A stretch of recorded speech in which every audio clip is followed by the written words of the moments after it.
ከእያንዳንዱ ብሩህ ተስፋ ጀርባ በሩቅ አገር የሚከፈል የድካም ዋጋ አለ። ዓለም ያሸለበች በሚመስልበት በዛ ብርዳማ ሌሊት እነሱ ግን ይተጋሉ። ያ በሩቅ የሚፈሰው ላብ እዚህ ሀገር ቤት የደስታ ማዕድ ሆኖ ይቀርባል። ስኬታቸው በፈገግታ የታጀበ ሳይሆን በርቀት በብቸኝነትና በብርቱ መስዋዕትነት የታነጸ ነው። እያንዳንዱ ዝውውር ሁለት ዓለማትን የሚያገናኝ የማይታይ የፍቅር ድልድይ ነው። ለሚያደርጉት ውለታ ምስጋናን አይጠብቁም። የውስጥ እርካታቸው ብቻ በቂያቸው ነው። ርቀት ቢለያየንም በልባችን ግን አንድ ላይ ነን። ጨለማ ለነበሩ ቤቶች ብርሃን፣ ለሕፃናት ተስፋ፣ ለቤተሰብ ደግሞ እረፍት ይሰጣል። ዛሬም ነገም በዓለም ዙሪያ ላላቸው የጽናት ተምሳሌቶች አቢሲኒያ የልባችሁን መሻት ያደርሳል። ምክንያቱም የእናንተ ድካም የእኛ ሕይወት ነውና። አቢሲኒያ ረሚት፣ የፍቅር መንገድ፣ የትውልድ ድልድይ። አቢሲኒያ የሁሉም ምርጫ።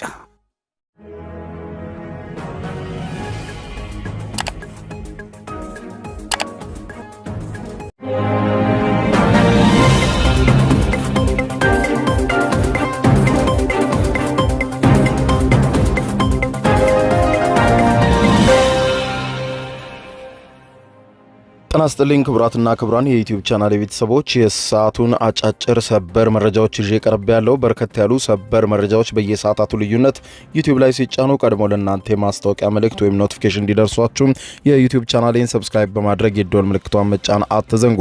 ወደ ሰበር መረጃው ስናቀና ክቡራን አድማጮች፣ የአሜሪካ መገናኛ ብዙሃን እነዚህ የኒውዮርክ ታይምስ ዛሬ ሌሊቱን አስገራሚና ጉድ ያሰኙ ዘገባዎችን ይዘው ወጥተዋል። ይሄውም ሁለቱ ወዳጅ ሀገራት እስራኤልና አሜሪካ ከፍተኛ ያለመተማመን ፈተና ውስጥ መውደቃቸው የተዘገበ ሲሆን አንደኛቸው ሀገር አንደኛቸውን በመሰለል ከፍተኛ ደረጃ ላይ መድረሳቸውን የአሜሪካ መከላከያ ኃይል ፔንታጎንም የእስራኤል ስለላ እየበረታ መምጣቱን ተከትሎ ከፍተኛ የሆነ ስለላ መከላከያ ኃይሉን በተጠንቀቅ ላይ እንዲሆን በእስራኤል ላይ አዟል።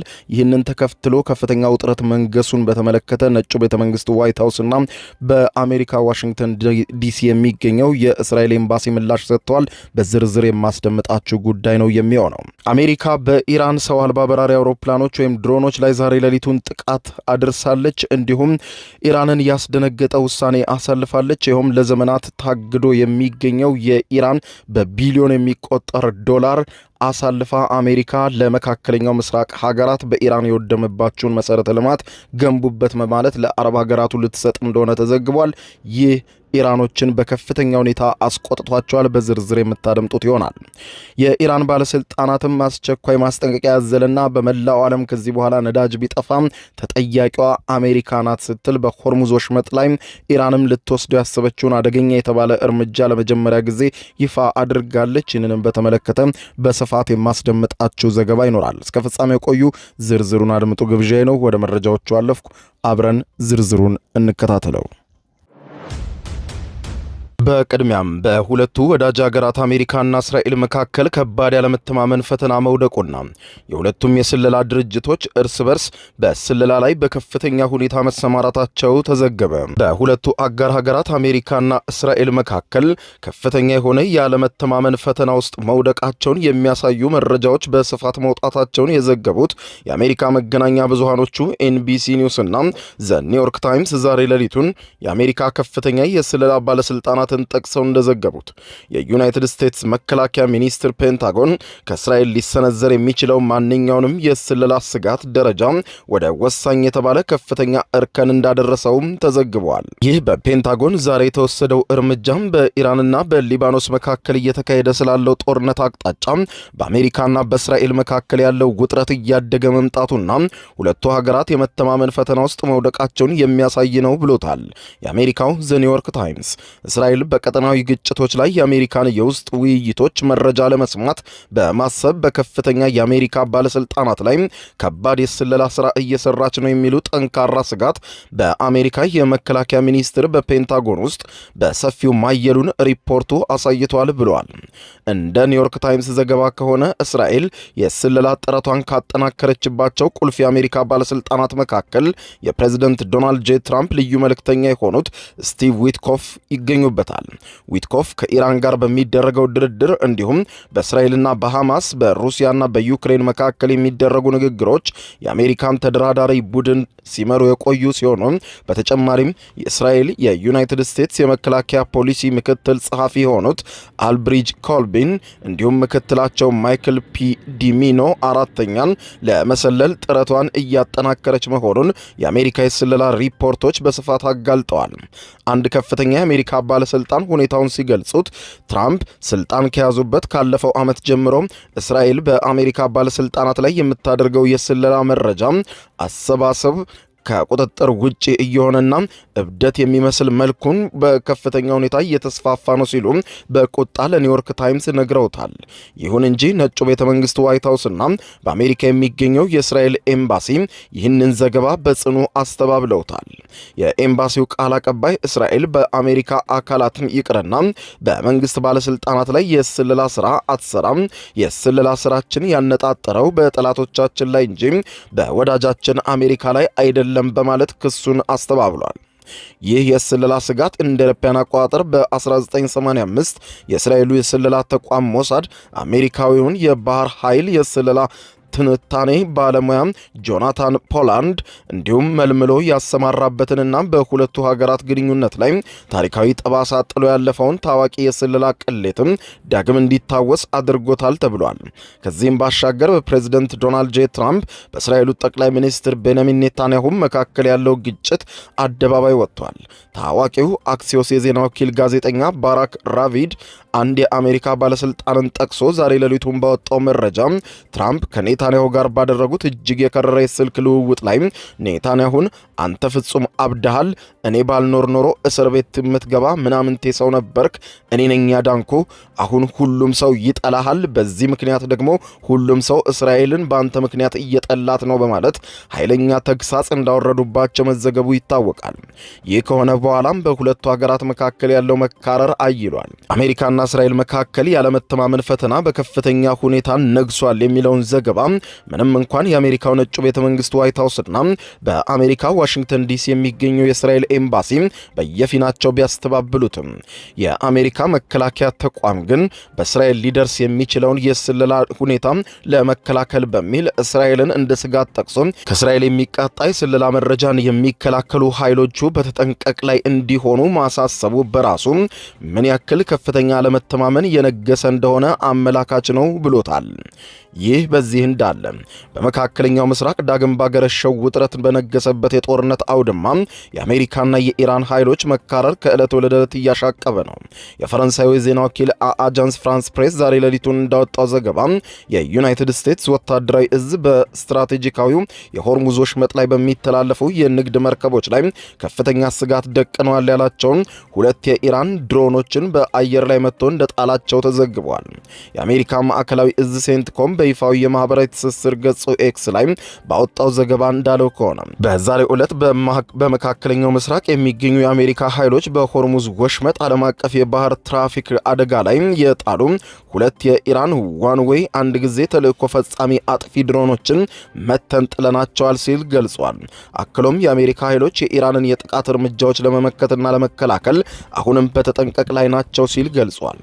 ይህ የቅርብ ጊዜ ግጭት የተከሰተው ማዕከላዊ እዙም በትናንትናው ዕለት ምሽት ላይ ወደ ወሽመጡ የተተኮሱ 4 የኢራንን ድሮኖች መጥቶ መጣሉን ከዚያም በኋላ አጸፋዊ እርምጃ በመውሰድ በኢራን የባህር ዳርቻ ላይ በሚገኙ የስለላ ራዳር ጣቢያዎችና የኢራን የመከላከያ ተቋማት ላይ ድብደባ ካደረገ በኋላ ነው።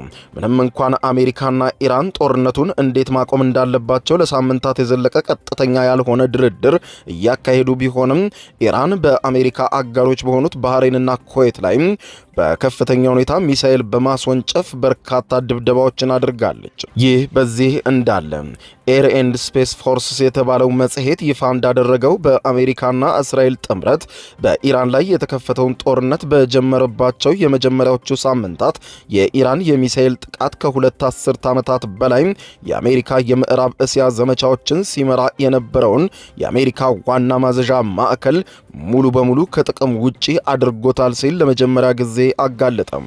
መጽሔቱ ስማቸውን ያልጠቀሳቸውን በከፍተኛ የአሜሪካ ባለስልጣናትና ሌሎችንም የኳታርን ታማኝ ምንጮች ጠቅሶ እንደዘገበው በኳታር የሚገኘው ግዙፉ አልሁዴድ የአየር ኃይል የጦር ሰፈር የሚገኘው የተባበረው የአየር ክንዋኔ ማዕከል በከፍተኛ ሁኔታ በኢራን ሚሳኤሎች ወድሟል ብሎታል።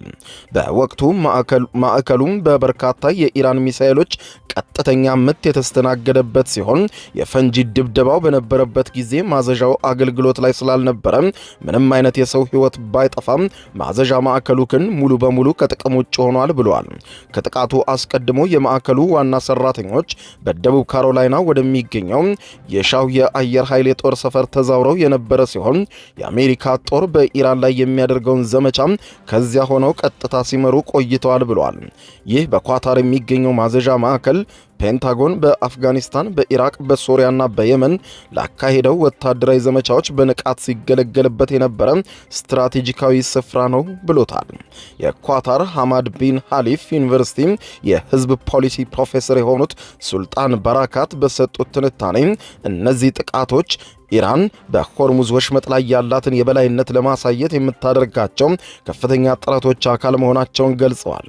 የኢራን አመራር ከነርሱ ጋር ስምምነት ሳይደረግ ማንም በወሽመጡ ማለፍ እንደማይችል ለሁሉም አካላት ግልጽ ለማድረግ ሞክራለች በማለት ገልጸዋል። ፕሮፌሰሩ ኢራን በአሜሪካ ላይ በቀጥታ አጸፋ ለመመለስ ያላት አማራጭ ጠባብ በመሆኑ ኩዌትን እንዲሁም ባህሬንን እንደ ለስላሳ ኢላማዎች አድርጋ ትቆጥራቸዋለች ብለዋል። በተያዘ ዜና ወደ ፖለቲካዊና ኢኮኖሚያዊ ዘገባም ስናልፍ ዩናይትድ ስቴትስ በቀጠናው ለደረሰው ውድመት አዲስ የካሳ ስልት ለመጀመሪያ ጊዜ ይፋ አድርጋለች።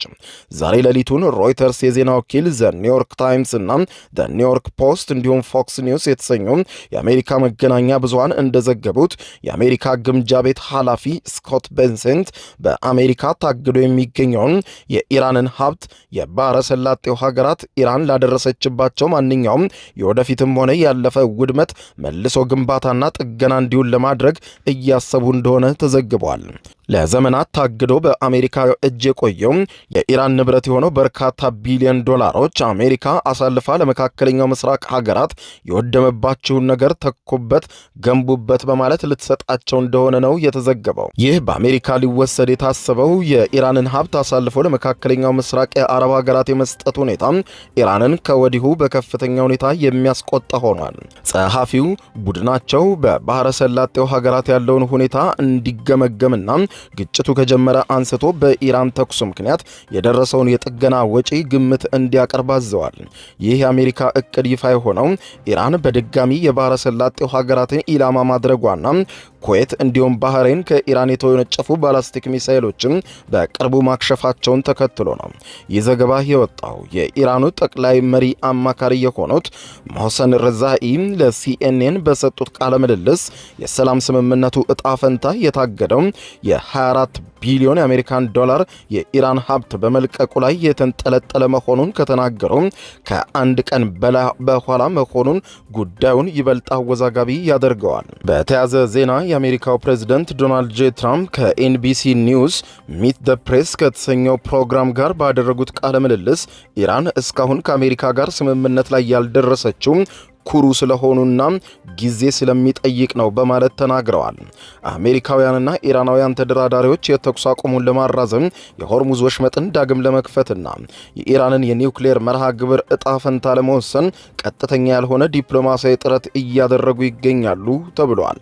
ትራምፕ በድርድሩ ላይ ተስፋ ያላቸው መሆኑን በመግለጽ ቀደምት አስተዳደሮች ከኢራን መንግስት ብዙ የሚጠይቁ እንዳልነበረና አሁን ያለው የእሳቸው መንግስት ግን ለነርሱ በጣም ከባድ ግፊት እያሳደረባቸው እንደሆነና ኢራናውያን ደግሞ ኩሩና ጠንካራ ስለሆኑ ድርድሩ ጊዜ የሚፈልግ በጣም ገለልተኛ መሆን የሚፈልግና እልህ አስጨራሽ ነው ብለውታል።